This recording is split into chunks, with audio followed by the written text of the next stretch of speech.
Hello parents, कैसे हो सब? बढ़िया, ठीक है। लास्ट लेक्चर के अंदर अपन ने स्टार्ट किया था, नया चैप्टर स्टार्ट किया था। कौन सा चैप्टर स्टार्ट किया था भाई अपन ने? मानव कल्याण में सूक्ष्म जीव। एक लेक्चर हो चुका है। वो लेक्चर में थोड़ी सी चीजें बताना रह गई थी। क्या रह गई थी? क्योंकि बीच में लाइट चली गई थी। मैं बता भी था कि मौसम खराब हो गया था, उस टाइम पे लाइट चली गई थी, तो इसलिए मैंने थोड़ा सा एक दो पॉइंट बोलने थे। वो लेक्चर उस लेक्चर के थे, वो इसमें कर लेंगे, कोई दिक्कत नहीं है ना। चैप्टर थोड़ा खत्म हुआ है, इस लेक्चर के अंदर चैप्टर खत्म कर देंगे। ये वाला चैप्टर खत्म हो जाएगा। अगला चैप्टर कौन सा स्टार्ट करना है वो आप कमेंट सेक्शन में कमेंट करके बताना। बायोटेक्नोलॉजी स्टार्ट करें या फिर इवोल्यूशन कर दें? पहले इवोल्यूशन पहले करें या फिर बायोटेक्नोलॉजी? ठीक है, तो ये आप मुझे कमेंट सेक्शन में कमेंट करके बताना कि इवोल्यूशन या फिर बायोटेक्नोलॉजी पहले स्टार्ट करें। ठीक है, जेनेटिक्स थोड़ा सा बाद में करेंगे कि कोई में थोड़ा टाइम लगेगा, टाइम लेके आराम से करेंगे उनको। तो पहले ये छोटे छोटे चैप्टर इनको उड़ा देते हैं। बायोटेक्नोलॉजी थोड़ा बड़ा है, ठीक है, लेकिन इतना बड़ा भी नहीं, आसान करके बढ़ा देंगे उसको और मजा लेंगे ना, उसके अंदर ही मजा आ जाएगा आपको। बायोलॉजी समझ में आ रही है या नहीं आ रही, केमिस्ट्री समझ में आ रही है या नहीं आ रही, ये भी बता देना। और मंडे से फिजिक्स भी कर देंगे स्टार्ट। चलो करें शुरुआत। चलो आ जाओ। अपन कहाँ थे? अपन लास्ट लेक्चर के अंदर जो अपन ने पढ़ा वो क्या पढ़ा कि साइक्लोस्पोरिन ए जो है ना, साइक्लोस्पोरिन ए है वो क्या है? इम्यूनोसप्रेसिव एजेंट है, प्रतिरक्षा निरोधक है। प्रतिरक्षा निरोधक का मतलब क्या है भाई? कि भैया जो जिनके अंदर कोई भी अंग ट्रांसप्लांट किया गया हो, उन लोगों को ये इम्यूनोसप्रेसिव एजेंट लेने पड़ते हैं ताकि उनका जो इम्यून सिस्टम है वो पूरी तरह काम ना कर पाए। अगर वो पूरी तरह काम कर लेगा तो वो पहचान लेगा। ठीक है, ये तो मैंने आपको ह्यूमन हेल्थ एंड डिजीज के अंदर बता चुका हूं मैं आपको। वो पहचान लेगा कि भाई ये तो अपना अंग नहीं है, तो वो उसको क्या कर देगा? रिजेक्ट कर देगा। रिजेक्ट कर देगा तो उस इंसान की मृत्यु हो जाएगी भाई। इसलिए उसको, जिस इंसान के अंदर कोई भी ऑर्गन ट्रांसप्लांट हुआ होता है, जैसे किडनी ट्रांसप्लांट हुई किसी के अंदर, तो उसको पूरी अपने जीवन भर क्या लेनी पड़ती है? ये साइक्लोस्पोरिन ए टाइप की दवाइयां जो है वो लेनी पड़ती हैं, ऐसे केमिकल दवाइयां जो है वो लेनी पड़ती हैं ताकि उनका इम्यून सिस्टम जो है वो सप्रेस रहे, काम ना कर पाए। फिर क्या है? स्टेटिन। यहां तक तो अपन पढ़ चुके थे। स्टेटिन की बात करें, स्टेटिन किस काम आता है भाई? स्टेटिन किस काम आता है? ब्लड कोलेस्ट्रॉल कम करने वाला कारक है। स्टेटिन क्या है? ब्लड कोलेस्ट्रॉल लेवल जो है वो कम करके रखेगा। ब्लड के अंदर कोलेस्ट्रॉल का लेवल जो है वो कम रखेगा। उससे क्या है? ब्लड की हार्ट की दिक्कतें नहीं होंगी। अगर कोलेस्ट्रॉल लेवल जो है वो मेंटेन रहेगा तो हार्ट की दिक्कतें नहीं आएंगी। तो स्टेटिन का काम बता दिया। अब मैंने आपको बताया था कि ये आपका होमवर्क था, ये भैया सिट्रिक एसिड, ये लैक्टिक एसिड, ये आपको याद करना है कौन किससे बनता है, वो आपको याद करना है। और आपको ये इनकी यूजेज है ना, ये जो यूजेज आपको लिखे हैं ये आपका होमवर्क है जी, आपको लिख लिख के ढंग से याद कर लेना है। ठीक है, अब आगे चलते हैं, बात करेंगे बायोगैस की। बात कर लेते हैं बायोगैस, गोबर गैस, ठीक है, इनकी बात कर लेते हैं। बायोगैस क्या है? देखो, बायोगैस कोई एक गैस नहीं है। बायोगैस कोई एक गैस का नाम नहीं है कि भैया ये बायोगैस, ना ना ना। बायोगैस क्या है? मिक्सचर है गैसेस का। गैसेस का क्या है? मिक्सचर है। बहुत सारी गैसेस इसमें मिली हुई हैं, बहुत सारी गैसेस का क्या है? मिश्रण है। अकेली एक कोई बायोगैस जो है ना, वो कोई अकेली एक गैस नहीं है, उसमें अलग अलग जो गैसेस हैं उनका मिश्रण है। ठीक है, मेनली इनमें मुख्य रूप से कौन सी गैस पाई जाती है? ये देखो, गैसों का क्या है? मिश्रण है। ये बायोगैस क्या है? गैसों का मिश्रण है। अब इसे मिश्रण तो है, मतलब अलग अलग टाइप की गैसेस पाई जाती है, लेकिन कौन सी ज्यादा मात्रा में गैस पाई जाती है? कौन सी गैस ज्यादा मात्रा में पाई जाती है? मैंने कहा कि बायोगैस किसी एक गैस का नाम नहीं है, इसमें अलग अलग गैस है और सबका क्या है? मिश्रण है। लेकिन हमें यह बताओ कि इसमें मुख्य रूप से कौन सी गैस पाई जाती है? मान लो इसमें बहुत सारी गैस पाई जाती है, लेकिन इनमें से एक तो मेन रूप से पाई जाती होगी, तो मुख्य रूप से कौन सी पाई जाती है? मीथेन जो गैस है ना, CH4, मीथेन जो गैस है वो सबसे ज्यादा पाई जाती है। ठीक है, ये जो बायोगैस है इसके अंदर सबसे ज्यादा मात्रा में कौन सी होती है? मीथेन गैस, मुख्य रूप से यही होती है। ठीक है, अब बायोगैस के अंदर कौन कौन सी? अब ये मीथेन हो गई, CO2 हो गई, H2, ये गैसेस है, इनका मिश्रण है biogas. Methane, carbon dioxide, H2, ठीक है, इनका क्या है? मिश्रण है बायोगैस। इसमें मेनली क्या पाई जाती है? जो मुख्य रूप से पाई जाती है वो क्या है? CH4, आपका जो मीथेन है वो पाया जाता है। समझ में आ गई बात यहां तक? ठीक। अब ये बनता कैसे है भाई? ये बायोगैस वो बनती कैसे है? तो formed by activity of microbes. Microbes की एक्टिविटी होगी, उससे ये बायोगैस बनेगी। कौन सा माइक्रोब? कौन से माइक्रोब से बनेगी? हमें तो वो बताओ। आपने तो बोला कि सूक्ष्म जीव की एक्टिविटी से होगी। भाई सूक्ष्म जीव का नाम तो बताओ, कौन सा सूक्ष्म जीव है वो? तो मिथेनोजेंस जो है ना, मिथेनोजेंस जो है उनकी वजह से बायोगैस जो है वो बनती है। बायोगैस कैसे बनती है? मिथेनोजेंस की एक्टिविटी से बनती है। अभी मिथेनोजेंस जो है ना, मिथेनोजेंस वो बैक्टीरिया है जो सेलुलोजिक पदार्थों पर क्या है? अवायवीय रूप से क्या करते हैं? वृद्धि करते हैं। जो सेलुलोजिक पदार्थ है ना, जो भी सेलुलोजिक पदार्थ है उन पर क्या करेंगे? एनएरोबिकली, अवायवीय रूप से क्या करेंगे? उन पर वृद्धि करेंगे ये मिथेनोजेंस। ठीक है, और ये जो क्या है फिर क्या बनाएंगे? ये बायोगैस बनाएंगे। देखो देखो मिथेनोजेंस जो है ना वो वृद्धि कहां पर करेंगे, वो वृद्धि करेंगे जो सेलुलोजिक जो पदार्थ है ना, सेलुलोज से बने हुए जो पदार्थ हैं उन पर अवायवीय रूप से क्या करेंगे, वृद्धि करेंगे। ठीक है। अब एक मिथेनोबैक्टीरियम, मिथेनोबैक्टीरियम एक बड़ा ग्रुप है, उसी का मेंबर क्या है, मिथेनोजन है। ठीक है।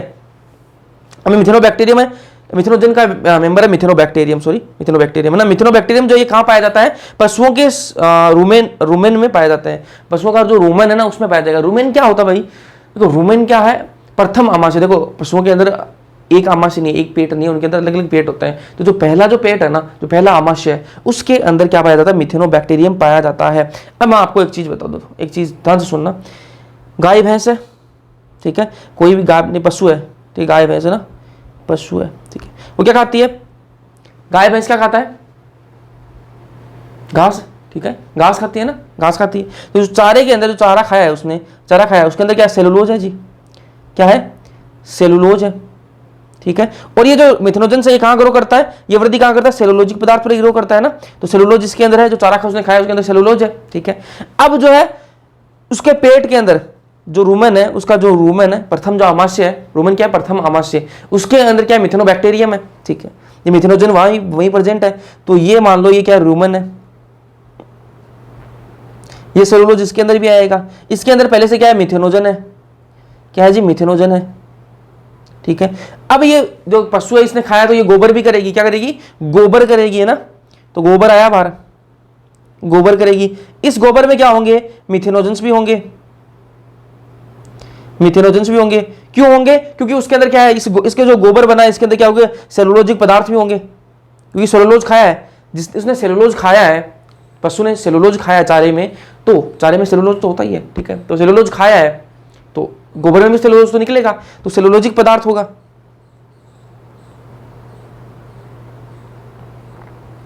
ठीक है।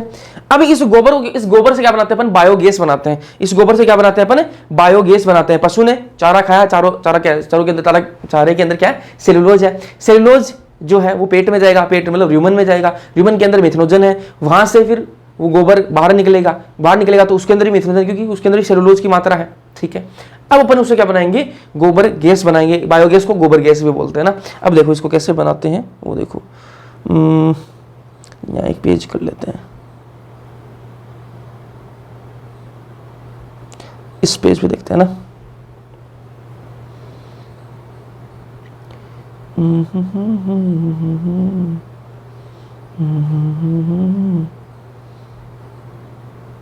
क्या हुआ, एक मिनट,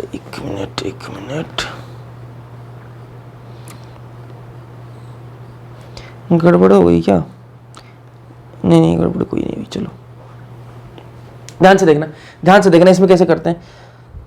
ये अपने देखो, ये क्या है, जमीन है जी, ये क्या है, जमीन है, मिट्टी है ना, ये क्या है, अपनी मिट्टी है। इसको अपन ने जमीन को खोदा, ठीक है, खोद लिया जी, जमीन को खोद लिया, यहाँ से खोद लिया अपन ने। फिर इसमें क्या डाल दिया, एक टैंक डाल दिया। इसमें क्या डाल दिया, अंदर एक टैंक बना दिया अपन ने, जमीन के अंदर क्या बना दिया, एक टैंक बना दिया अंडरग्राउंड। ठीक है, अंडरग्राउंड टैंक बना दिया। अब क्या करेंगे, यहाँ से एक पाइप लगाएंगे, यहाँ से एक पाइप डालेंगे इस टैंक के अंदर, डाल दीजिए। ठीक है। यहां पर ऊपर क्या लगाएंगे अपन, यहां पर एक गैस कलेक्ट करने का लगाएंगे, है ना। तो यहां पर क्या होगा, यहां से अपन गोबर डालेंगे, क्या डालेंगे, गोबर डालेंगे। ठीक है, गोबर डाल दिया। अब इस गोबर के अंदर गोबर डालेंगे, इस गोबर के अंदर पानी और गोबर मिक्स करके डालेंगे, है ना, और वो इसके अंदर आता जाएगा, इसके अंदर आता जाएगा। यहां से अपन इसको पूरे को, इस सिस्टम को है ना, पूरे को ऐसे घुमाते रहेंगे, पूरे को ऐसे घुमाते रहेंगे। ठीक है। यहाँ पर ऊपर यार एक हैंडल लग जाता है, ऐसे हैंडल लग जाता है ना, उस हैंडल को है ना वो 3-4 लोग अकेले से नहीं घूमता ना, क्योंकि गोबर की मात्रा बहुत ज़्यादा होती है इसके अंदर, तो अकेले इंसान से नहीं घूमेगा, 2-3 लग जाते हैं, या फिर जो कोई जैसे सांड हो गया, बैल हो गया, ठीक है, उसको बांध देते हैं, फिर वो घुमाता रहता है उसको। ठीक है। पहले इस तरीके से पानी भी निकालते थे कुएं से, लेकिन गोबर गैस के अंदर ऐसे काम करते हैं। ये जो हैंडल है ना, इस साइड में ये जो हैंडल है ये बड़ा सा रहेगा, यहाँ पर आपने या तो इंसान 2-3 इंसान मिलकर इसको घुमा लो, ठीक है, या फिर यहाँ पर किसी बैल को बांध दो, बांध दिया बैल को। अब बैल ऐसे से घूमेगा तो ये जो है ना, ये पूरा सिस्टम ऐसे घूमता रहेगा, घूमता रहेगा, घूमता रहेगा, घूमता रहेगा, घूमता रहेगा। ठीक है। जितना ज्यादा घूमेगा उतनी ज्यादा गैस बनेगी। ठीक है, ये घूमेगा और यहाँ पर जो है ना, यहाँ पर जो है गैस जो है ना, यहाँ पर गैस ऊपर की तरफ आएगी ऊपर की तरफ आएगी, ये गैस को कलेक्ट करेगा और यहाँ से पाइप लगी हुई होगी जिसमें से ये गैस जो है वो बाहर निकलेगी। ठीक है, यहाँ से अपन या तो इसको डायरेक्ट क्या है घरों में कनेक्ट कर लो, डायरेक्ट घरों में चूल्हे पर कनेक्ट कर लो, तो आप चूल्हा जला लो। ठीक है, गैस चूल्हा जो होता है, ठीक है, वो जला लो। या फिर इसको क्या है आप गैस सिलेंडर के अंदर स्टोर कर सकते हो। ठीक है, या फिर आप इससे लाइट वगैरह भी जला सकते हो। ठीक है, अब ये जो गैस है वो तो ऊपर निकल गई, नीचे जो वेस्ट मटेरियल बच गया ना, जो नीचे वेस्ट मटेरियल बच गया उसको अपन यहां से बाहर निकाल लेंगे, उसको अपन यहां से बाहर निकाल लेंगे और उसको क्या कर लेंगे खेत में डाल देंगे, खाद के रूप में काम में ले लेंगे उसको। ठीक है, अपने पास में क्या था, गोबर था, गोबर में पानी मिलाकर अपन ने क्या किया, इस टैंक के अंदर डाला, फिर इस टैंक के अंदर अपन ने क्या घुमाया, इस टैंक को है ना घुमाया। ठीक है, कैसे घुमाते हैं, या तो एक इंसान से नहीं घूमेगा भाई, 5 इंसान लेके घुमा लो इसको। ठीक है, इस हैंडल को 5 ऐसे घुमाते रहो, या फिर बैल बांध दो। ठीक है, वो घुमाता रहेगा। ठीक है, अब जैसे जैसे घूमेगा वैसे वैसे गैस बनेगी और वो ऊपर की तरफ आएगी, तो इसमें से क्या है अपन यहाँ से कलेक्ट कर लेंगे गैस को, तो और नीचे से क्या है, नीचे जो कचरा बच गया जो वो खाद बन जाएगी, उसको आप खेत में डाल दो। ठीक है, वो आपके खाद का रूप का काम करेगी। ठीक है, तो गैस बन गई। अब ये जो गोबर गैस है, ये जो बायोगैस है, इसका यूज क्या है भाई, तो काम क्या करेगा मैंने आपको बताया, कुकिंग में। ठीक है, सिलेंडर की जगह ये बायोगैस वाला पाइप जोड़ दो और आपकी जो गैस चूल्हा बढ़िया जलेगा, बढ़िया रोटी बनाओ, खाना बनाओ। ठीक है, कुकिंग होगी, लाइटिंग होगी। ठीक है, अपनी जो लाइटिंग है वो घर की लाइट भी जला सकते हो, इससे घर की लाइट है वो भी आप जला सकते हो, स्ट्रीट लाइट होगी वो चला सकते हो। ठीक है, तो कोई दिक्कत नहीं है। चलो ये आपकी यूजेज बता दिए। अब बायोगैस प्लांट है, ये सबसे पहले डेवलप किया किसने, बायोगैस का जो प्लांट है, ये इसका जो आइडिया है वो कहाँ का है, किसने दिया कि ऐसा अपन कर सकते हैं, तो ये KVIC khadi village and industries commission. ठीक है, KVIC ने डेवलप किया। ठीक है, और है IARI, ये 2 फुल फॉर्म आपको याद रखनी है, दोनों इंस्टीट्यूट का आपका नाम याद रखना है। KVIC क्या है, khadi village and industries commission, और IARI क्या है, Indian agriculture research institute, IARI और KVIC khadi village and commission industries commission. ठीक है, ये बायोगैस हो गई आपकी। अब चलते हैं भाई किसकी तरफ, सीवेज ट्रीटमेंट प्लांट की तरफ चलते हैं। Sewage treatment plant. ठीक है, वाहित मल उपचार में सूक्ष्म जीव, वाहित मल जो है उसका उपचार कैसे करेंगे, वाहित सीवेज सब जानते हो, देखो सीवेज क्या है, घरों से आपका नाला निकल रहा है, ठीक है, इंडस्ट्रीज से नाला निकल रहा है, ठीक है, म्युनिसिपल कॉर्पोरेशन से नाला निकल, ठीक है, वो सारे जो नाला है आपने देखा होगा, रोड के नीचे नाला सा जाता है ना, बड़ा सा नाला जाता है, उस नाले के अंदर क्या जा रहा है, आपकी किचन का जो भी सारा कचरा है, ठीक है, सारा जो पानी है वो उसी नाले के अंदर जा रहा है। ठीक है, मतलब जिनकी बात नहीं कर, खेतों में रहते हैं उनका कहाँ सीवेज ट्रीटमेंट है, वो तो मतलब उनका तो बाहर ऐसे निकल जाता है, खेतों में निकाल देते हैं वो तो, लेकिन जो शहरों में रहते हैं ना उनकी बात कर रहा हूँ। ठीक है, तो वो नाला जो वो जाता कहाँ पर है, वो सारा जो वेस्ट है, ऐसे तो है नहीं, उसको कहीं तो छोड़ना पड़ेगा उसको, क्योंकि पूरे शहर का पानी आ रहा है उस नाले के अंदर, तो कहीं तो छोड़ना पड़ेगा। तो क्या करते हैं, उसको ट्रीटमेंट करते हैं उसका, है ना। अगर आप डायरेक्ट उसको नदी में छोड़ दोगे, ठीक है, उसमें क्या इंडस्ट्रीज का वेस्ट भी है, इंडस्ट्रीज से वो भी नाला आएगा, वो घरों से भी आएगा, अब घरों से कितना ज्यादा वेस्ट मटेरियल आएगा। ठीक है, तो उसको अगर आप डायरेक्ट किस में छोड़ दोगे, नदी में छोड़ दोगे, तो नदी खराब हो जाएगी, नदी क्या हो जाएगी, खराब हो जाएगी। इसलिए क्या करते हैं अपन, उसका वेस्ट का ट्रीटमेंट करते हैं, जो सीवेज है, जो वाहित मल है, उसका क्या करते हैं अपन, ट्रीटमेंट करते हैं, ताकि उसको क्या है, उसमें से जो खराब चीजें हैं वो अपन क्या कर लें, ट्रीट कर दें, उसको साइड कर दें, फिल्टर कर दें, उसके बाद में जो पानी बच जाएगा थोड़ा उसको ठीक कर देंगे, उस पानी को ठीक करके उसके बाद में नदी में छोड़ देंगे। डायरेक्ट छोड़ देंगे तो नदियां खराब हो जाएंगी। ठीक है, इसलिए अपन क्या करते हैं, ट्रीटमेंट करते हैं। ध्यान से सुनो अभी इसको। सीवेज क्या है भाई, वेस्ट प्लस वाटर, ठीक है, कूड़ा करकट, ठीक है, गंदगी प्लस पानी है, ठीक है, दोनों का मिश्रण है, ठीक है, वो सीवेज है।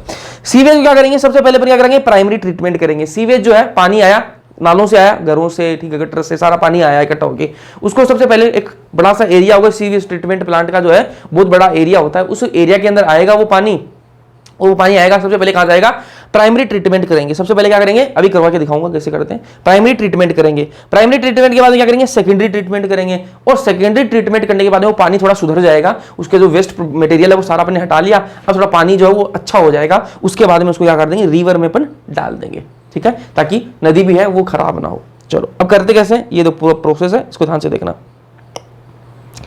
यहां से देखो सीवेज आया भाई, यहां से सीवेज आया, यहां से वाटर आया, सीवेज, ये पूरे शहर का पानी आ रहा है, पूरे शहर का पानी आ रहा है गंदा, जो आप नहा रहे हो, बर्तन धो रहे हो, कपड़े धो रहे हो, सारा जो है जो वेस्ट मटेरियल वो इकट्ठा होकर आ रहा है, गटर का पानी सारा आ रहा है, ठीक है। इस सीवेज के अंदर वो पानी आ रहा है।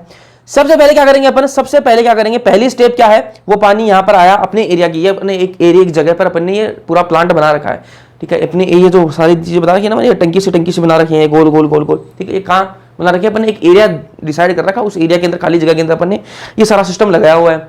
अब जो सारा शहर का जो नाला है वो इस जगह पर आएगा, इस प्लांट पर आएगा, ठीक है। ये वो नाला है, ये वो नाला है, इसमें पूरे शहर का गंदा पानी आ रहा है, ठीक है। अब सबसे पहले जो स्टेप आएगी, जो पहली स्टेप आएगी वो क्या है, प्राइमरी ट्रीटमेंट। मैंने आपको पहले बता दी कि सबसे पहले क्या करेंगे, प्राइमरी ट्रीटमेंट करेंगे। तो सबसे पहले क्या करेंगे, प्राइमरी ट्रीटमेंट, ठीक है। प्राइमरी ट्रीटमेंट के अंदर पहली स्टेप क्या है, पहली स्टेप क्या है, अब देखो गंदा पानी आ रहा है तो उसमें क्या आएंगी, बोतलें भी तैरती आ रही हैं, सब्जी भी तैरती आ रही है ना, पानी के ऊपर तैरती आ रही है सारी चीजें। तो सबसे पहले तो क्या है, जो तैरता हुआ सामान है ना, इसको हटाएंगे सबसे पहले। पहली स्टेप क्या है अपनी, गंदा पानी आ रहा है, उसमें सबसे पहले क्या करेंगे, जो तैरती हुई चीजें आ रही है ना, थैली तैरती आ रही है, बोतलें आ रही हैं, सब्जियां, तो इन सबसे पहले इनको हटाएंगे, इनको हटाएंगे, है ना। तो कैसे हटाएंगे, यहां पर मैं क्या लगा दूं, जाली लगा दूं, क्या लगा दूं, जाली लगा दूं। तो पहली जाली में से क्या है, कुछ सामान रुक जाएगा, फिर दूसरी जाली है उसमें से भी सामान रुक जाएगा, तीसरी जाली है उसमें भी सामान रुक जाएगा। तो 3 मैंने जालियां लगा दी, ठीक है, 3 जालियां लगा दी, उनमें क्या होगा, सामान जो वो रुकता जाएगा ना, तो जो बहता हुआ सामान है वो रुक जाएगा। अब इससे आगे क्या जाएगा, इससे जो जाली निकाल लगा रखी मैंने, उससे आगे क्या जाएगा, सिर्फ पानी जाएगा। इससे आगे क्या जाएगा, पानी ही जाएगा, क्योंकि जो बहता हुआ सामान है ना वो रुक जाएगा, बहता हुआ सामान रुक गया जी, ठीक है। तो ये क्या, तैरता हुआ कूड़ा करकट है। पहली स्टेप के अंदर क्या किया, इसको क्या बोलते हैं, सीक्वेंशियल फिल्ट्रेशन बोलते हैं। क्या बोलते हैं, सीक्वेंशियल फिल्ट्रेशन बोलते हैं। पहली स्टेप के अंदर क्या किया अपन ने, तो तैरता हुआ कूड़ा करकट है उसको अपन ने क्या कर लिया, फिल्टर कर लिया जी। समझ में आ गई बात है, सीवेज पानी आया, अपने जाली लगा रखी थी, उसमें से क्या पानी आगे जाएगा, क्योंकि जो तैरता हुआ सामान है वो वहीं रुक जाएगा। पहली बात तो ये हो गई। अब दूसरे स्टेप क्या है, दूसरे स्टेप के अंदर क्या करेंगे अपन, ये एक ही टैंक के अंदर काम हो रहा है ना, एक ही टैंक के अंदर काम हो रहा है। पहले जाली लगा रखी थी, अब यहां पर पानी आ गया जी, यहां पर पानी आ गया। अब इस पानी के अंदर क्या होगी, मिट्टी भी होगी भाई, मिट्टी भी होगी, टुकड़े भी होंगे, है ना, ठीक है, छोटे छोटे पत्थर भी होंगे, ठीक है। तो वो सारे जो है ना वो इसमें नीचे बैठ जाएंगे, ठीक है। मृदा तथा छोटे पत्थर का अवसादन हो जाएगा, यहाँ पर सेडिमेंटेशन हो जाएगा, ठीक है, अवसादन होगा। जो मतलब पानी के अंदर देखो, जाली में से तो मिट्टी साथ में आ जाएगी, पानी के साथ में जाली थोड़ा ना रोक पाएगी, जाली तो बड़े बड़ी जो चीजें तैरती हुई आ रही थी उनको रोक लेगी, ठीक है। अब छोटी छोटी चीजें जो जाली में से निकल गई, इस जाल में से आगे निकल गई, ठीक है, वो यहाँ पर आएंगी। अपन कुछ देर के लिए पानी को ऐसे छोड़ देंगे, कुछ देर के लिए जब पानी को छोड़ते हैं ना, इकट्ठा एक जगह छोड़ देते हैं, तो वो क्या होता है, जो मिट्टी होती है वो नीचे बैठने लग जाती है। आप एक काम करो, एक गिलास लो, उसके अंदर मिट्टी डाल दो, पानी डाल दो और मिट्टी डाल दो। थोड़ी देर बाद में देखना वो जो मिट्टी है वो नीचे बैठ जाएगी, पानी के नीचे बैठ जाएगी, पानी ऊपर रह जाएगा, मिट्टी जो वो नीचे बैठ जाएगी। तो वही यहाँ पर होगा कि अपन थोड़ी देर पानी को यहीं छोड़ देंगे और वो जो मिट्टी है, छोटे छोटे पत्थर है, वो सारे नीचे बैठ जाएंगे। नीचे बैठ गए, ऊपर क्या बच गया, पानी बच गया। अब ऊपर पानी बच गया, उस पानी को अपन कहाँ भेजेंगे, आगे वाली टंकी के अंदर भेज देंगे। उस पानी को अपन कहाँ भेजेंगे, आगे वाली जो टंकी है उसके अंदर भेजेंगे। आगे वाली टंकी कौन सी है, प्राइमरी सेटलिंग टैंक, ठीक है। आगे वाली टंकी का नाम क्या है, प्राइमरी सेटलिंग टैंक। इसके अंदर क्या होगा, इसके अंदर पानी आ गया। अब जितना भी सॉलिड वेस्ट होगा ना, जितना भी सॉलिड वेस्ट होगा वो सारा का सारा आकर यहां पर क्या हो जाएगा, नीचे बैठ जाएगा, ठीक है। कुछ तो यहां पर बैठ गया नीचे, कुछ तो मिट्टी है वो यहां पर बैठ गई। अब जो बच गया वो यहां पर बैठ जाएगा। थोड़ी देर अपन पानी को यहां छोड़ देंगे, तो जो बच गया वो यहां पर नीचे बैठ गया। अब ऊपर जो पानी बच जाएगा उसको अपन भेजेंगे आगे वाली टंकी के अंदर। उसको क्या कहां भेजेंगे, इसमें जो पानी बच गया उसको भेजेंगे एरेशन टैंक के अंदर, ठीक है। यहां से जो पानी निकलेगा ना, यहां से जो पानी निकलेगा उसको क्या बोलते हैं, प्राइमरी इफ्लुएंट, प्राइमरी इफ्लुएंट बोलते हैं। ध्यान से सुनना, बस वापस रिपीट करूंगा ना। यहां से पानी जा रहा है, क्या बोलेंगे, प्राइमरी इफ्लुएंट, ठीक है। अब ये पानी जो है इसमें आएगा, एरेशन टैंक में आएगा, ठीक है, एरेशन टैंक में आ जाएगा। अब एक चीज ध्यान में रखना, अभी तक अपने जो ये ऊपर वाला काम किया ना, ये जो ऊपर दोनों टंकी में अपने जो काम किया है उसके अंदर अपन ने क्या काम किया है कि भाई जो बड़ी बड़ी तैरती हुई चीजें आ रही थी, पत्थर आ गए, मिट्टी आ गई, सॉलिड वेस्ट जितना भी होगा उसको अपन ने नीचे बैठा दिया, ठीक है, अपन ने नीचे बैठा दिया। अब उसमें जितने भी वो माइक्रोब्स हैं, वायरस है, ठीक है, फालतू और भी ऑर्गेनिक मटेरियल है ना जो घुला हुआ है पानी के अंदर, ऑर्गेनिक मटेरियल जो घुला हुआ है ना वो अपन ने अभी नहीं छेड़ा है, अभी नहीं छेड़ा, क्योंकि पानी के अंदर सिर्फ मिट्टी थोड़ा ना यार, उसके अंदर कितनी सारी वेस्ट मटेरियल है, उसके अंदर ऑर्गेनिक वेस्ट मटेरियल है जो उस पानी में घुला हुआ है, जो अपन हाथ से या फिर ऐसे वो नीचे नहीं बैठेगा, वो पानी के अंदर घुल चुका है, उसको अपन को खत्म करने के लिए अलग तरीके यूज करने पड़ेंगे, ठीक है। तो सबसे पहला अपन ने क्या कर लिया भाई, जाली से अपन ने क्या जो तैरता हुआ सामान था उसको रोक लिया, उसके बाद अपन ने मिट्टी को नीचे बैठा दिया, जो सॉलिड वेस्ट और बच गया उसको भी नीचे बैठा दिया। अब पानी के अंदर जो घुली हुई चीजें हैं उनको कैसे करें, ठीक है, तो उसको भेज करेंगे कहां पर, एरेशन टैंक के अंदर। क्या करेंगे, एरेशन टैंक के अंदर। एरेशन टैंक के अंदर क्या होगा, एरेशन टैंक के अंदर ऐसे क्या लगे होंगे, ऐसे घुमाने का सिस्टम लगा हुआ होगा इसमें ना, तो उसको घुमाते रहेंगे घुमाते रहेंगे घुमाते रहेंगे घुमाते रहेंगे। अब देखो इसके अंदर होता क्या है, ध्यान से सुनना। ये जो पानी आया है ना, ठीक है, अभी तक अपन ने काम क्या किया, सिर्फ नीचे बैठाने का काम किया है। जो घुला हुआ जो ऑर्गेनिक मटेरियल उसको नहीं छेड़ा अपन ने। तो इस पानी के अंदर क्या है, ऑर्गेनिक मटेरियल है, ऑर्गेनिक वेस्ट है इसके अंदर, ऑर्गेनिक वेस्ट है ना। अब मैं आपको एक चीज बताता हूं, पहले ये समझ लो, उसके बाद में वापस वहां चलेंगे ना। बीओडी क्या होती है पहले समझो। बीओडी क्या होती है, बीओडी की फुल फॉर्म है बायोकेमिकल ऑक्सीजन डिमांड। क्या होती है, बायोकेमिकल ऑक्सीजन डिमांड। भैया ये कौन सी डिमांड है ऑक्सीजन की, ये कौन सी डिमांड है। तो मैंने कहा कि कोई भी पानी के अंदर, ठीक है, oxygen required in digestion of organic waste, ठीक है। मैं बोल रहा हूं कि कोई पानी है, एक मिनट यार, पानी लग गया इस स्क्रीन पर थोड़ा सा। चलो, मैं बोल रहा हूं कि ये एक गिलास है जी पानी का, ठीक है, ये गिलास है पानी का। इसके अंदर क्या है, पानी है जी, पानी है।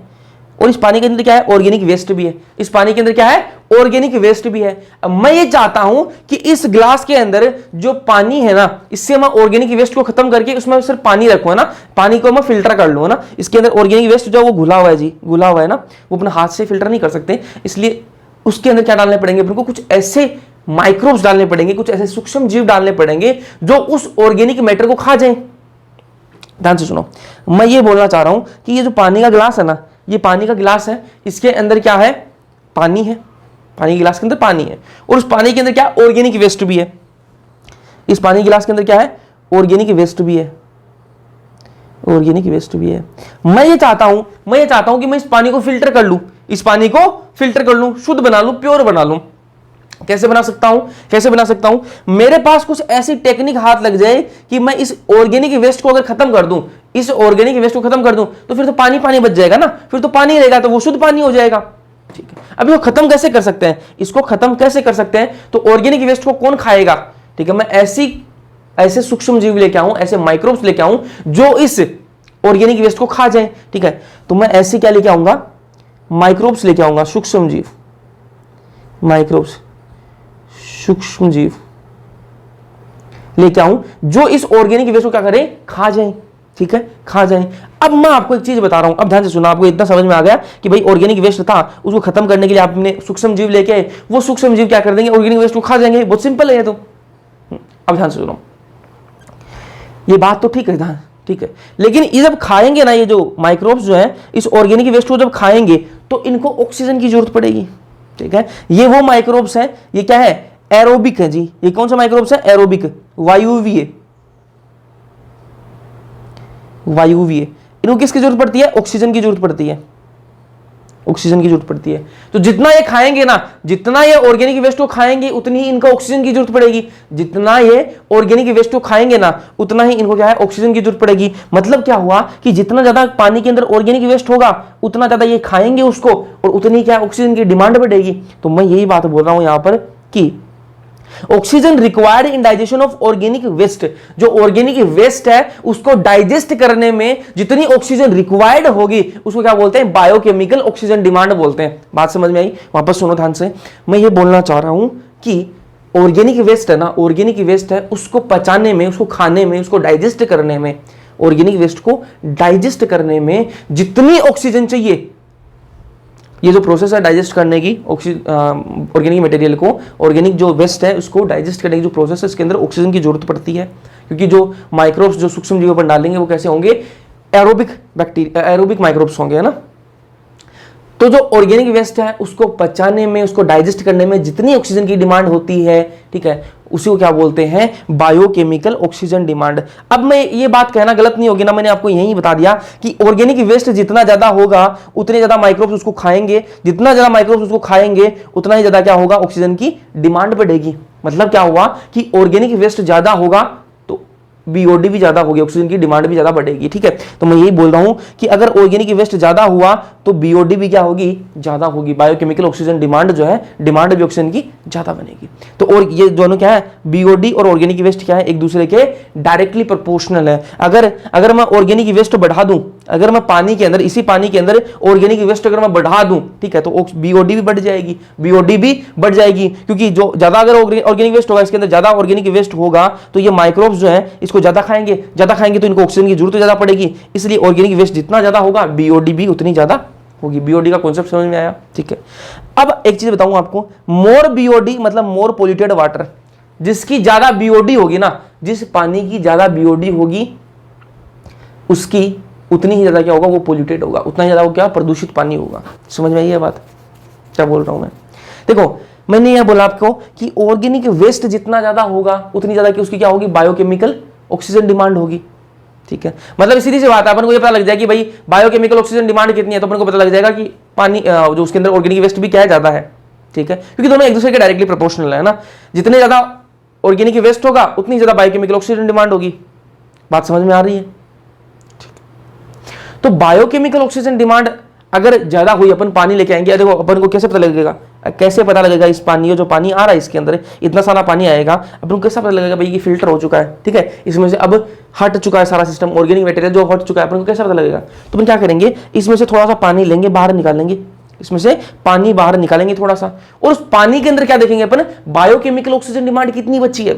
अगर उसकी बायोकेमिकल ऑक्सीजन डिमांड कम हो गई, मतलब उसका क्या हो गया, ऑर्गेनिक वेस्ट भी कम हो गया, ठीक है। यहां पर क्या थी, बीओडी भी ज्यादा थी, बीओडी ज्यादा थी क्योंकि यहां पर क्या है, ऑर्गेनिक वेस्ट जो है वो भी ज्यादा था, ऑर्गेनिक वेस्ट भी क्या था, ज्यादा था। अब मैं यहां से पानी निकालूंगा, यहां मैंने एरेशन टैंक के अंदर घुमा रहा हूं, फिर मैं यहां से पानी निकाल के देखूंगा भाई कुछ हुआ, फर्क पड़ा या नहीं पड़ा, अपन ऐसे ही उसको घुमा रहे हैं, ठीक है। तो मैं क्या करूंगा, यहां से पानी निकालूंगा, फिर उसको चेक करूंगा यार, उसको चेक करूंगा कि उसके अंदर बीओडी कितनी है। अगर बायोकेमिकल ऑक्सीजन डिमांड कम हो गई तो मतलब ऑटोमेटिकली भाई ऑर्गेनिक वेस्ट कम हो गया, ऑर्गेनिक वेस्ट कम हुआ तभी तो बीओडी कम हुई है। तो अब ध्यान से देखो, इस पानी को मैं कहां लेके आ गया, और एरेशन टैंक के अंदर ले आया जी, एरेशन टैंक के अंदर, ठीक है।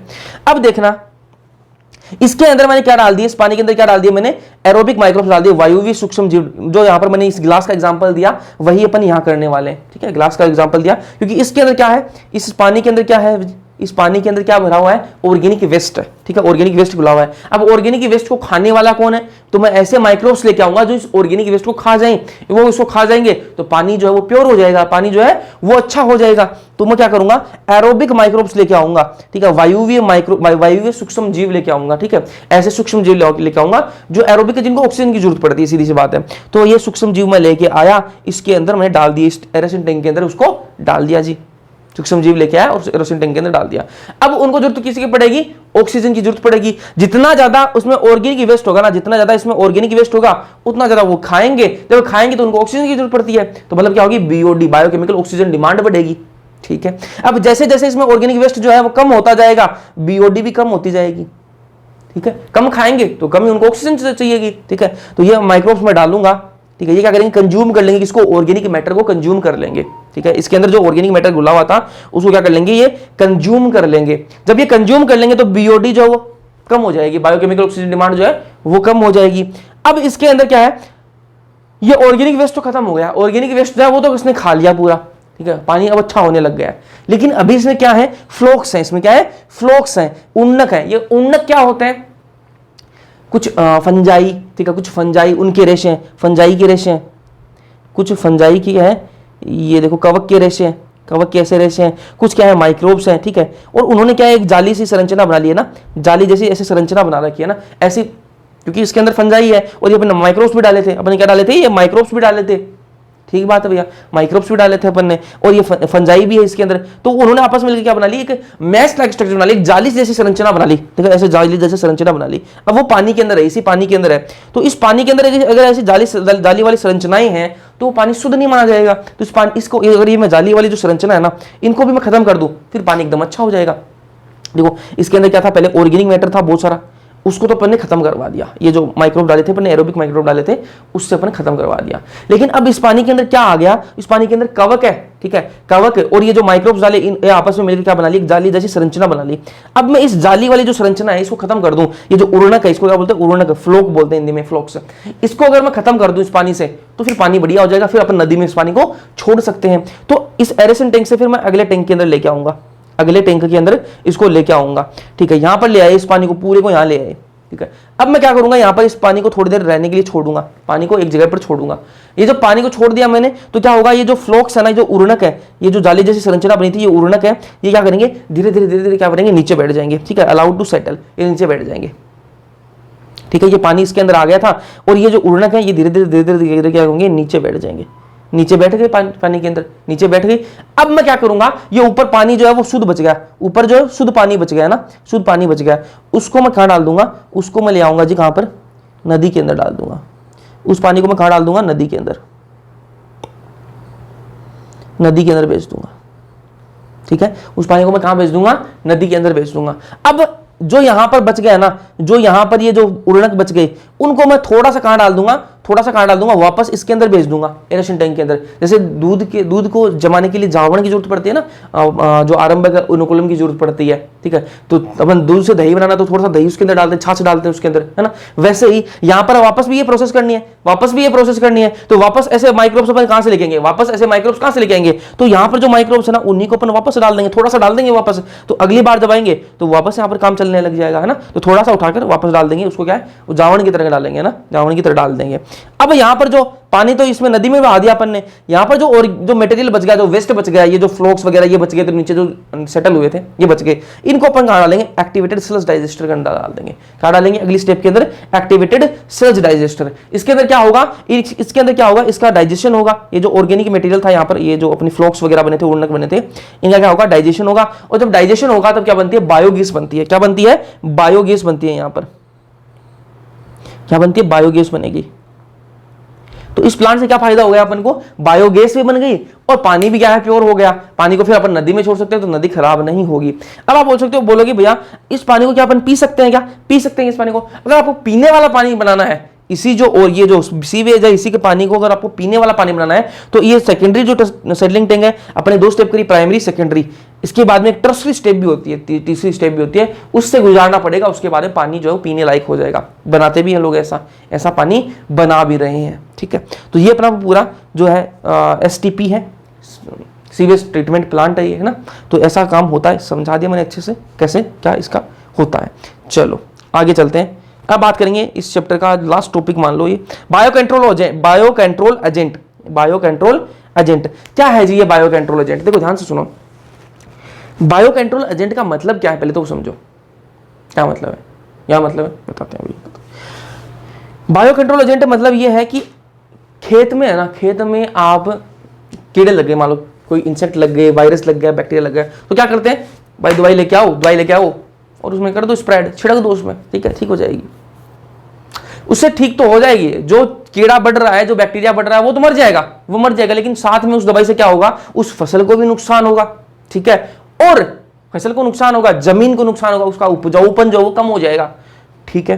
और क्या होगा उससे नुकसान, और नुकसान क्या होगा उससे, जो अच्छे जो बैक्टीरिया थे ना, जो कुछ अच्छे जीव भी होते हैं, जो अपने लिए लाभदायक है, फसल के लिए लाभदायक है, जमीन के लिए लाभदायक है, वो भी मर जाएंगे। क्योंकि कुछ ऐसे जो क्या करते हैं, नाइट्रोजन फिक्सेशन करते हैं, कुछ बैक्टीरिया ऐसे जो नाइट्रोजन फिक्सेशन करते हैं, जमीन के लिए बढ़िया होते हैं, फसल के लिए बढ़िया होते हैं, वो भी उससे मर जाएंगे, ठीक है। तो क्या होता है, जो ट्रेडिशनल फार्मिंग है, जो अपनी खेती चलती आ रही है ना, ट्रेडिशनल फार्मिंग है, उसके अंदर क्या करते हैं, यूज ऑफ केमिकल पेस्टिसाइड को यूज करते हैं। ठीक बात है भैया, आप केमिकल पेस्टिसाइड यूज करते हैं, ठीक है, दवाई डालते हैं, लाके केमिकल डाल दिया पूरे खेत के अंदर, एक बार तो वो बढ़िया राजी हो गए, लेकिन वो जमीन की उपजाऊपन जो है वो तो कम हो गया ना।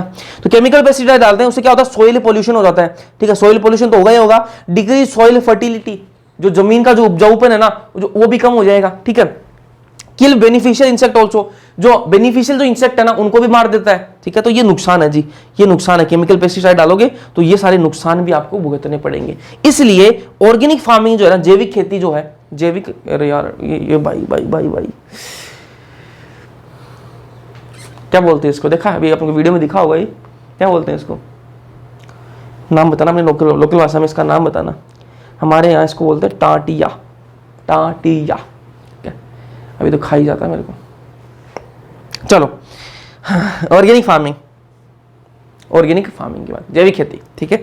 नो केमिकल पेस्टिसाइड, इसके अंदर कोई केमिकल पेस्टिसाइड यूज नहीं करते, ठीक है। जो जैविक खेती करते हैं वो कभी कोई केमिकल पेस्टिसाइड नहीं डालते। तो कैसे बचाएंगे अपनी फसल को इन बैक्टीरिया, अगर मान लो कोई बैक्टीरिया है, कोई मच्छर है, ये नुकसान करते हैं, ये नुकसान करते हैं, कोई वायरस लग गया तो उससे कैसे बचाएंगे, तो कैसे बचाएंगे, तो वो क्या करते हैं, मान लो कोई बैक्टीरिया लगा, कोई बैक्टीरिया फसल के अंदर लग गया तो वो क्या करेंगे, दूसरा बैक्टीरिया लेके आएंगे, उस बैक्टीरिया को मारने के लिए दूसरा कोई जीवाणु लेके आएंगे, दूसरा कोई माइक्रोब लेके आएंगे, सूक्ष्म जीव लेके आएंगे, ऐसा सूक्ष्म जीव लेके आएंगे जो उस बैक्टीरिया को तो खा जाए, उस बैक्टीरिया को तो मार देगा और किसी को नुकसान नहीं पहुंचाएगा, ठीक है। मान लो कोई इंसेक्ट लग गया, कोई फसल है और उसके अंदर क्या लग गया, इंसेक्ट लग गया, तो जो जैविक खेती करते हैं ना वो क्या करते हैं, वो दूसरा इंसेक्ट लेके आएंगे, इंसेक्ट को मारने के लिए दूसरा इंसेक्ट लेके आएंगे, केमिकल नहीं लाएंगे, दवाई नहीं लाएंगे, वो क्या करेंगे, दूसरा इंसेक्ट लेके आएंगे। वो जो इंसेक्ट लेके आएंगे वो ऐसा इंसेक्ट होगा जो उस इंसेक्ट को तो खा जाएगा, जो नुकसान करने वाला इंसेक्ट है उसको तो खा जाएगा, ठीक है, उसकी संख्या तो कर देगा कम और फसल को कोई नुकसान नहीं पहुंचाएगा, फसल को कोई नुकसान नहीं पहुंचाएगा ना।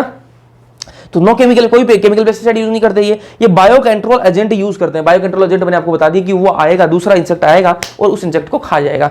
अब देखो अलग अलग इंसेक्ट, अलग अलग बायो कंट्रोल एजेंट हो सकते हैं, कौन कौन से हैं। इंसेक्ट भी क्या है, बायो कंट्रोल एजेंट के रूप में काम कर सकता है, ठीक है, जैव नियंत्रण कारक के रूप में काम कर सकता है, जैव नियंत्रण कारक के रूप में काम कर सकता है कि भाई कोई भी इंसेक्ट है उसको दूसरा इंसेक्ट लेके वो खा जाएगा। ऐसे ही कोई बैक्टीरिया को भी यूज कर सकते हैं, ठीक है, बैक्टीरिया लेके आए, बैक्टीरिया को छिड़क दिया, खेत के अंदर छिड़क दिया और वो बैक्टीरिया जो है वो हार्मफुल जो हानिकारक जो इंसेक्ट है या फिर जो बैक्टीरिया है उनको खा जाएगा और अपनी फसल को कोई नुकसान नहीं पहुंचाएगा, ठीक है, तो कोई दवाई नहीं डालनी पड़ी। ऐसे फंजाई भी अपन यूज कर सकते हैं और वायरस भी अपन यूज कर सकते हैं। एक एक की बात कर लेते हैं। पहले बात करेंगे इंसेक्ट की।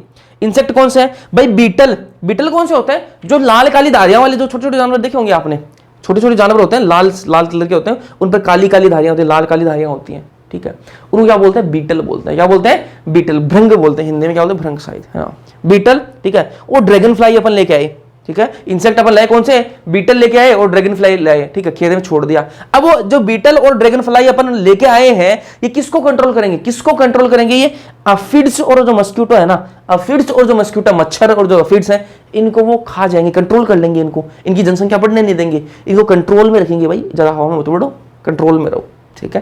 तो अपन क्या किया, अपन ने क्या किया, अपन गए मार्केट में और क्या लेके आए, अपन बीटल और ड्रैगन फ्लाई लेके आए और उनको खेत में छोड़ दिया, ठीक है। वो क्या करेंगे, अफिड्स और जो मस्क्यूटो है इनको क्या कर लेंगे, कंट्रोल कर लेंगे। तो इंसेक्ट कैसे कंट्रोल करते हैं पता चल गया। बैक्टीरिया जो है ये भी कंट्रोल कर सकता है, कैसे भैया, एक बैक्टीरिया बेसिलस थ्यूरेंजिनसिस, ठीक है, बेसिलस थ्यूरेंजिनसिस, ठीक है, इसको लेके आए अपन, ठीक, इसको कैसा आता है, ये पैकेट में आता है ना, पैकेट में आता है, इसके स्पोर्स आते हैं पैकेट में ना, बैक्टीरिया नहीं आता, इसके स्पोर्स आते हैं पैकेट में।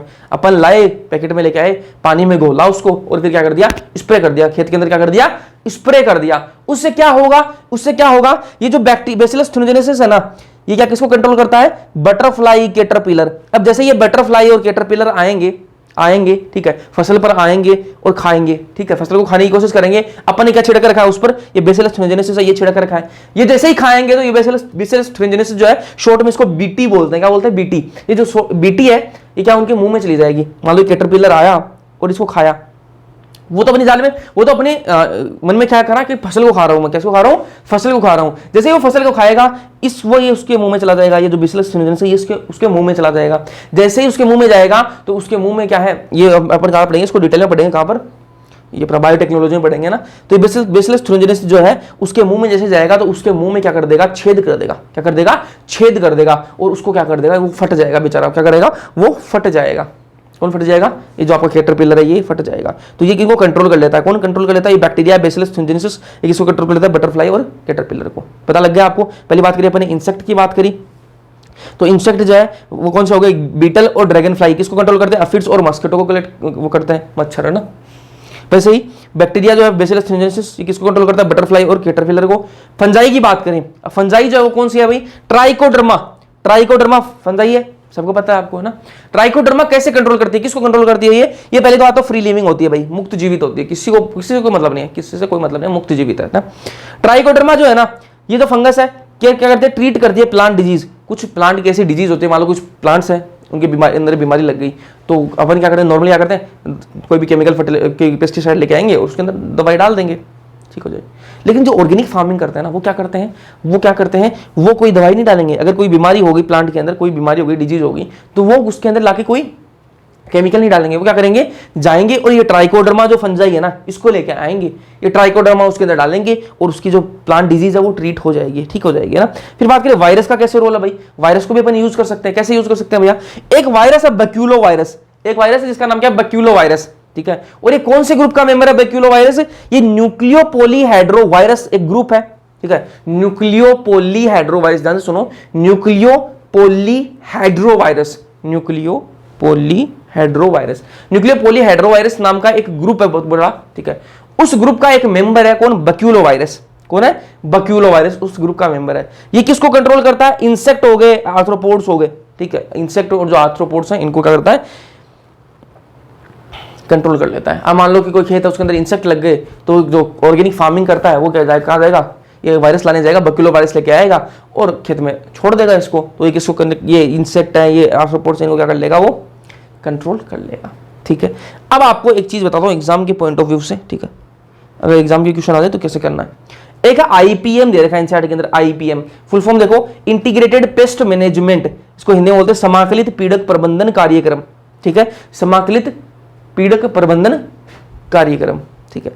आपको क्वेश्चन में ये बोलेगा कि ये जो समाकलित पीड़क प्रबंधन कार्यक्रम है, इसके अंदर अपन क्या यूज में करते, क्या यूज में लेते हैं। आपको ये बोलेगा ये आईपीएम है, इंसेक्ट पेस्ट मैनेजमेंट है, ठीक है, इंटीग्रेटेड पेस्ट मैनेजमेंट है, इसके अंदर अपन क्या यूज में लेते हैं। आईपीएम जो है इंटीग्रेटेड पेस्ट मैनेजमेंट या फिर समाकलित पीड़क प्रबंधन जो कार्यक्रम है, इसके अंदर अपन क्या यूज में लेते हैं, बैक्टीरिया यूज में लेते हैं, वायरस यूज में लेते हैं, फंजाई यूज में लेते हैं, क्या यूज में लेते हैं। तो आपको क्या बोलना है कि वायरस यूज में लेते हैं। क्या लेते हैं, वायरस यूज में लेते हैं। और वायरस भी कौन सा, narrow spectrum bio control agent होता है, सक्रिय स्पेक्ट्रम कीटनाशी होता है। आपको बोले कि आपको देखो दो क्वेश्चन बन सकते हैं इसके अंदर, दो क्वेश्चन बन सकते हैं।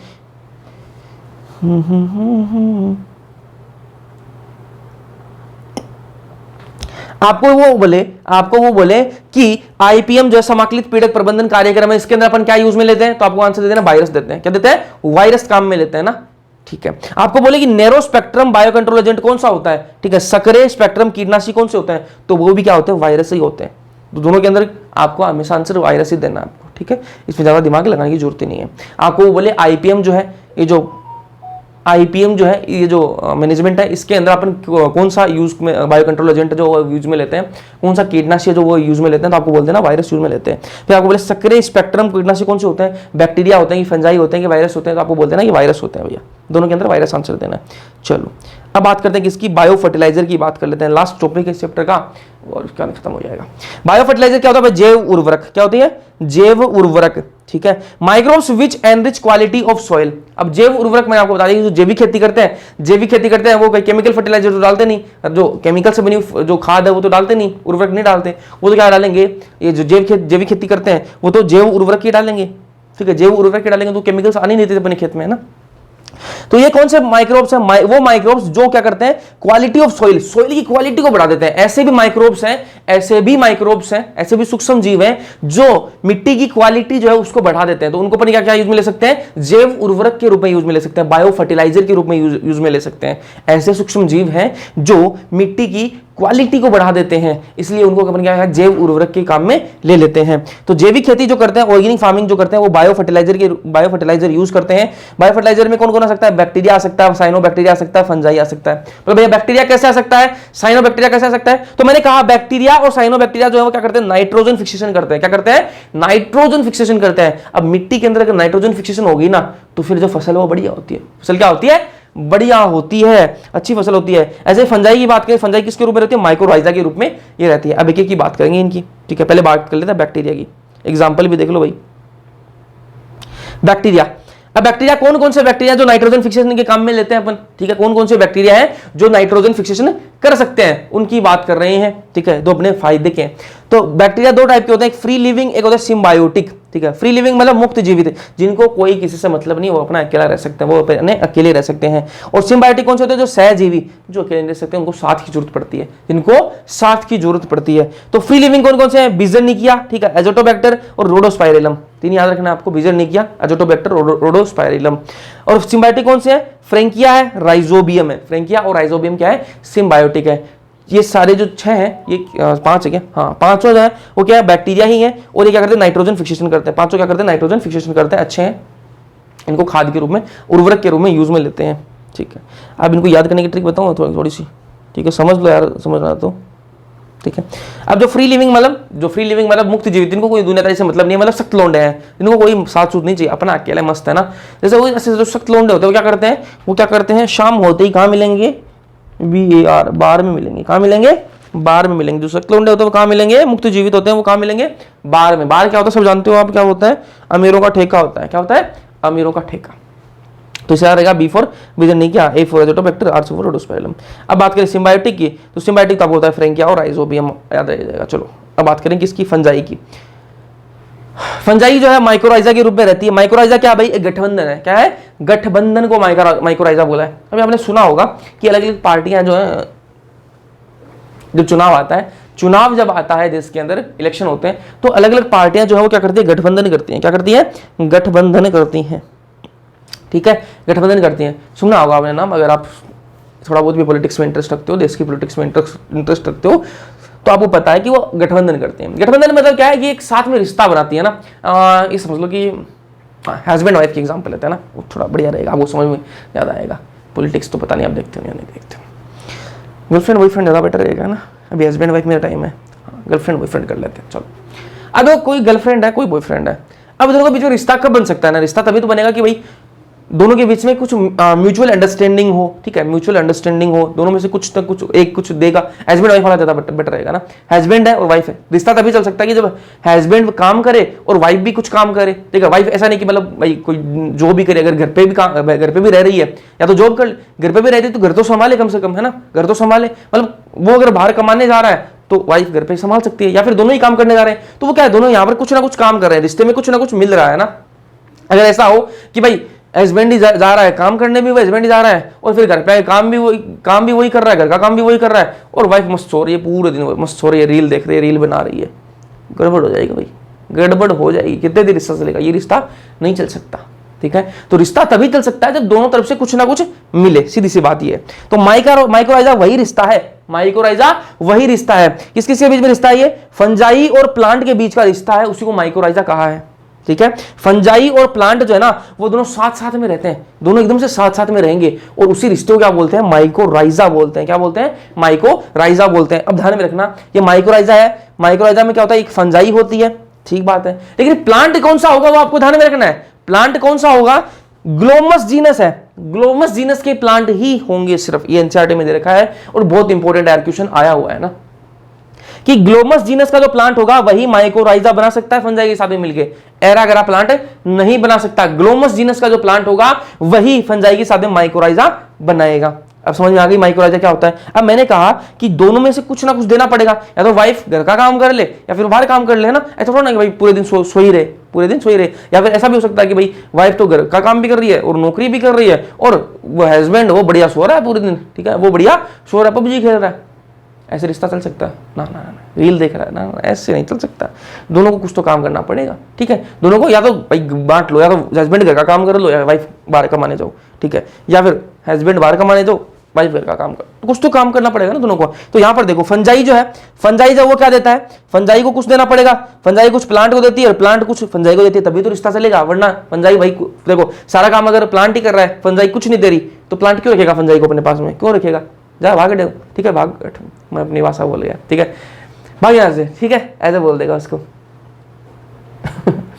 ठीक है। अगर फंजाई जो है वो प्लांट को कुछ नहीं दे रही है तो प्लांट भगा देगा उसको, अगर प्लांट फंजाई को कुछ नहीं दे रहा तो फंजाई प्लांट को भगा देगी, तू ही है क्या मेरे लिए, मैं तो और किसी बात रह लूंगी, ठीक है।